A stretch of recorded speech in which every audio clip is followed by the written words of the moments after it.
Now, you do something I do, because Molly is your wife. She comes to work with you every day. Wait, what are you doing with her? I'm not going to tell you. Oh.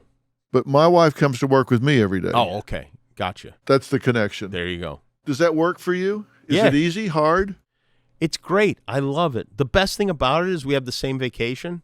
Yeah, that's true. Occasionally we have disputes that carry over into the home, which is not great. And I have to say, like, I don't want my balls busted about this. Like, we're at home now. Like, I'm telling you, I don't want to do it. I don't know what else to say. Sometimes she has an idea she thinks is a great idea, and I'm the worst at that. Like, when I worked for people and had to convince them to do my ideas, I would torture them. I would badger them into submission until they did what I thought was funny. And so I'm the last person that should be telling her not to do it, but sometimes I do. Because, see, you got to be funny. So you got to be in a good mood. So you got to be up. And if you guys bring something to work where you're irritated with each other, does that get in your way?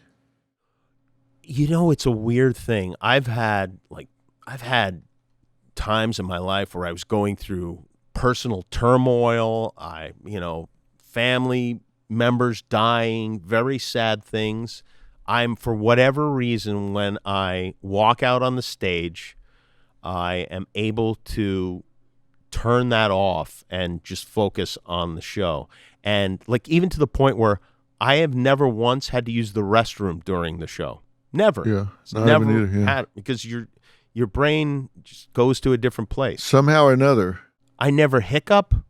It's really weird, like that your body goes along with whatever you're thinking. And then you can be exhausted after suddenly you pay the tax. I can have the flu, and when the red light comes on, somehow or another you kind of power up, and then when it goes off, you just collapse. Isn't that weird? It is weird. I don't know what it is about that. I guess it's that you got all those people waiting. You got an audience full of people. You're going to let everybody down if you don't do it. I do think about that.